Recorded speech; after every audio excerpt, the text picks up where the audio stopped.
नमस्कार सांग माने आम ओडिशा विलेज कुकिंग चैनल को आपण मानकु स्वागत। आज मु आपण मानक पई गोटे नुआ रेसिपी नहीं आसीची कखारु डंक आ बैगण पकईकी साग भाजीबी जोटा खाया को बहुत स्वाद होई थाए आ बहुत भल भी लगी थाए। बहुत कम समय भितर भी साग भजा आमर हो जाई थाए। एबे चलंतु कखारु डंक भजा पई कौन सब जिनस आवश्यक अछि देखि नबा।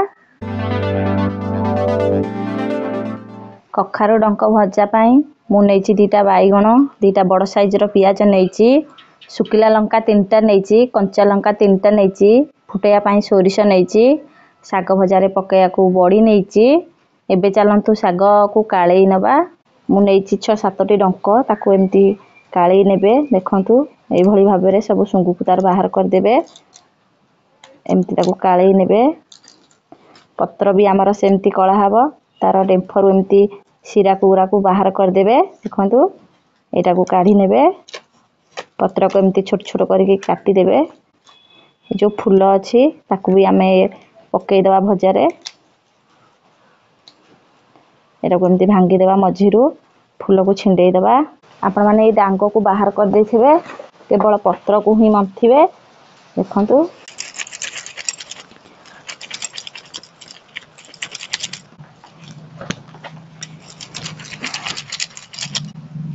कखारु डंक को धोई देइथिली भल भाबे रे। आपण माने आग धोई देबे कखारु डंक को।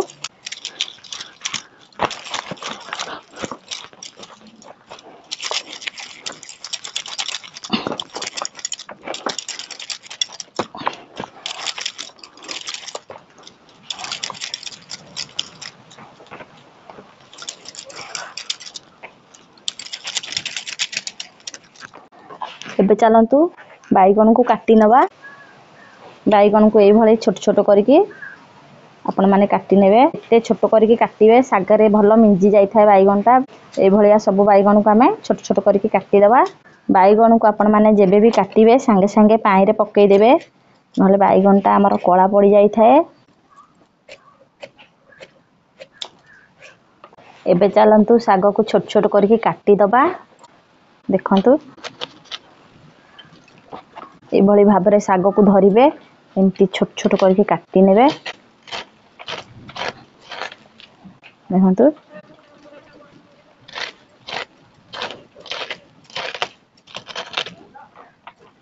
ए भली भाबरे आमे सब साग को काटी नबा।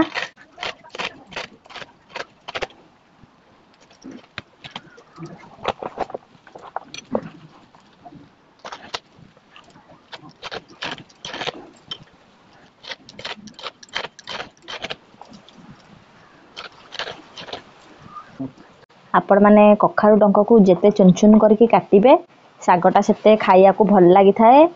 आ सब बेले सब कथा सब लोक जानि न थांती सेथि पई भाबिली आपण मानका संगे रे रेसिपीटी शेयर कर देबी। आपण माने भी बनै की घरे खाई परिबे। जो दीटा बैगण नेथिली ताको एम्ति छोट छोट करके काटी देइची। पियाज को कंचा लंका को सुकिला लंका को काटी नेची। एबे चलतु करेई रे तेल देके आमे बड़ी की भाजी नबा। करेई रे तेल देई दबा। फास्ट आमे बड़ी की भाजी नबा।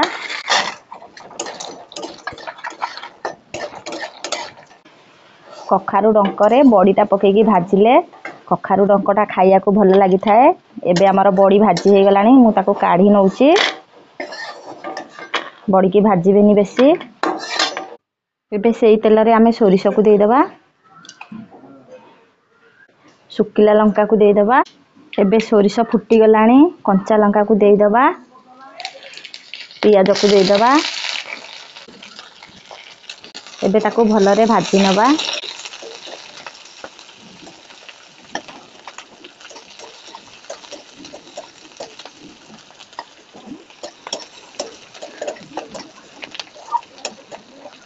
कखारु सागरे अधिक टिके पियाज देले साग भजाटा खाइया को बहुत भल लागि थाए।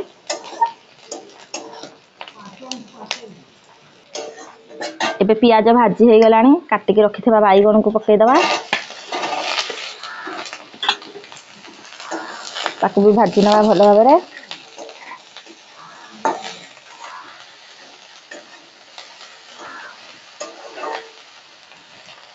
आवश्यक अनुसार लुण दे दबा। बैगणटा भल रे सिझिला जाए भाजिया। ଆଉ ବାଇଗଣରେ ଆମେ ପାଣି ଦେଇକି ଭାଜିବାନି, ଏମିତି ଭାଜିଲେ ହିଁ ବାଇଗଣରୁ ପାଣି ବାହାରିଥାଏ।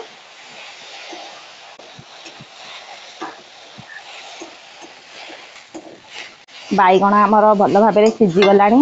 ଏବେ କାଟିକି ରଖିଥିବା କଖାରୁ ଶାଗକୁ ଆମେ ଦେଇଦେବା।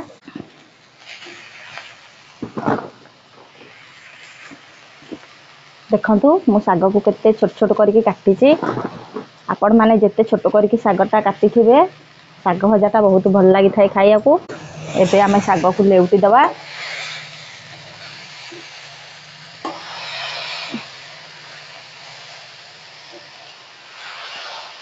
ଆମେ ବାଇଗଣକୁ ଉପରକୁ ଆଣିବା ହାରି, ଶାଗକୁ ତଳକୁ ଦେଇଦେବା।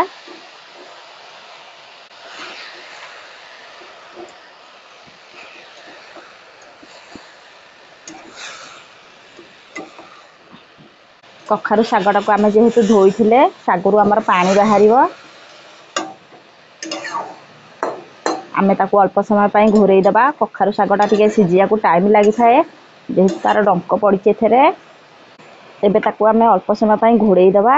5 ମିନିଟ୍ ପାଇଁ ଶାଗକୁ ଘୋଡ଼େଇ ନେଇଥିଲି। ଏବେ ତାକୁ ଆମେ କାଢ଼ିକି ଲେଉଟି ଦେବା। ଆଉ ଦେଖନ୍ତୁ ଆମର ଶାଗ ସିଝି ଆସିଲାଣି। ଆପଣମାନେ ଥରେ ଏମିତି କଖାରୁ ଡଙ୍କର ଶାଗ ଭାଜିକି ଖାଆନ୍ତୁ ଆଉ ମୋତେ କମେଣ୍ଟ ମାଧ୍ୟମରେ ଜଣାଇବେ କେମିତି ଲାଗୁଛି। এই ଶାଗଟି ବହୁତ ସୁଆଦିଆ ହେଇଥାଏ ଖାଇବା ପାଇଁ। ଭାବିଲି ଆପଣମାନଙ୍କ ସାଙ୍ଗରେ ସେୟାର କରିଦେବି। ସବୁ ରେସିପି ସବୁ ଲୋକ ଜାଣିନଥାନ୍ତି। ଗାଁ ଗହଳିର କିଛି ରେସିପି ଆପଣମାନଙ୍କୁ ମୁଁ ଦେଖେଇବି ବୋଲିକା ସେଇଥିପାଇଁ ଆଜି এই ରେସିପିଟି ବନେଇଛି। କଖାରୁ ଶାଗଟି ଆମର ଯେତେ ଭଲ ସିଝିବ ଶାଗଟି ଖାଇବାକୁ ଭଲ ଲାଗିଥାଏ।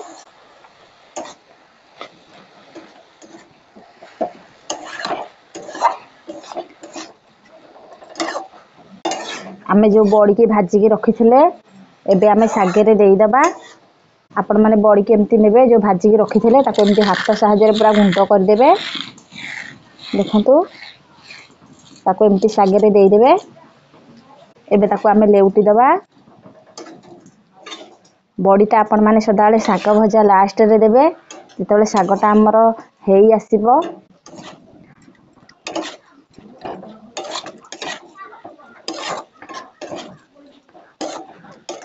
ଦେଖନ୍ତୁ ଶାଗଟି କେତେ ସୁନ୍ଦର ଦେଖାଯାଉଛି। ପଖାଳ ଭାତରେ ଖାଇବାକୁ এই ଶାଗଟି ବହୁତ ଭଲ ଲାଗିଥାଏ। ଆପଣମାନେ ଭିଡ଼ିଓଟିକୁ ଦେଖିଲେ ଭଲ ଲାଗିଥିଲେ ଲାଇକ୍, ସେୟାର, ସବସ୍କ୍ରାଇବର କରିଦେବେ। ପାଖରେ ଥିବା ବେଲ୍ ଆଇକନକୁ ଦବେଇ ଦେବେ। ଫାଷ୍ଟ ଆମେ ଯେଉଁ ଭିଡ଼ିଓ ପୋଷ୍ଟ କରିବୁ ଆପଣମାନେ ଦେଖିପାରିବେ।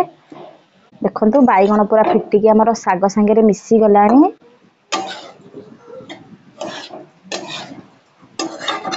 ଖରା ଦିନ ତ ପ୍ରାୟ ପଖାଳ ଭାତରେ ଶାଗ ଭଜା ଟିକେ ହେଲେ ଖାଇବାକୁ ବହୁତ ଭଲ ଲାଗିଥାଏ। କଖାରୁ ଶାଗଟି ଆମର ସବୁ ଶାଗ ଠାରୁ ବହୁତ ଭଲ ଲାଗିଥାଏ ଖାଇବାକୁ, ଆଉ ତାର ଟେଷ୍ଟ ବି ବହୁତ ଭଲ ଥାଏ। ଦେଖନ୍ତୁ ଏବେ ଆମର କଖାରୁ ଶାଗ ଭଜା ହେଇଯାଇଛି। ରହୁଛି, ନମସ୍କାର।